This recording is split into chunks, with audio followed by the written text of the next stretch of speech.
செய்தி. சென்னை எம்ஜிஆர் நகர் காவல் நிலையத்தில் விசாரணைக்கு பிறகு விடுவிக்கப்பட்ட வெங்கடேஷ் எனும் நபர் வீட்டில் திடீரென உயிரிழந்ததாக தெரிவிக்கப்பட்டிருக்கிறது. கூடுதல் விவரங்களை செய்தியாளர் கதிரவன் வழங்க கேட்கலாம். கதிரவன் வணக்கம். இந்த சம்பவம் தொடர்பான விவரங்களை பதிவு பண்ணலாம். சென்னை எம்ஜிஆர் நகர்ல விசாரணைக்கு அழைத்து சென்ற 27 வயது இளைஞர் அவரது பெற்றோரிடம் ஒப்படைத்த பின்பாக வீட்டில் சென்ற நிலையில அவர் உயிரிழந்ததாகவும் தாக்கியல் இருந்ததாக சொல்லி அவரது குற்றச்சாட்டுகளை முன்வைத்திருக்கிறார்கள். குறிப்பாக எம்ஜிஆர் நகர் பகுதியை சேர்ந்த வெங்கடேஷ் என்ற 27 வயது இளைஞர் இவருக்கு இன்னும் திருமணம் ஆகவில்லை.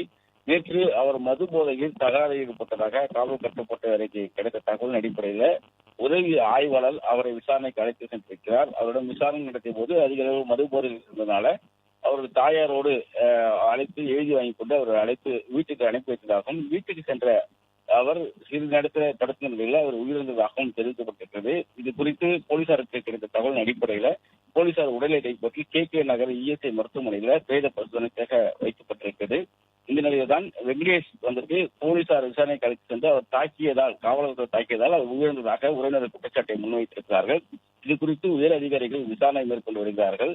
இது குறித்து காவல்துறையினர் ஒரு விளக்கம் அளித்திருக்கிறார்கள். குறிப்பாக மதுபோதைக்கு அடிமையான வெங்கடேஷுக்கு ஏற்கனவே உடல்நலம் பாதிக்கப்பட்டது என்றும் அதனால அவர் உயிரிழந்திருக்கலாம் என்றும் பிரேத பரிசோதனைக்கு பிறகு போலீசார் தாக்கியதால் அவர் உயிரிழந்ததா அந்த உடல்நலம் பாதிக்கப்பட்டவர் உயிரிழந்ததா என்பது குறித்து தெரிய வரும் என்றும் தெரிவிக்கப்பட்டிருக்கிறது. தற்போது இந்த விவகாரம் தொடர்பாக உயர் அதிகாரிகள் விசாரணை மேற்கொண்டு வருகிறார்கள்.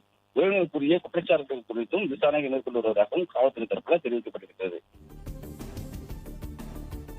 விவரங்களுக்கு நன்றி கதிரவன்.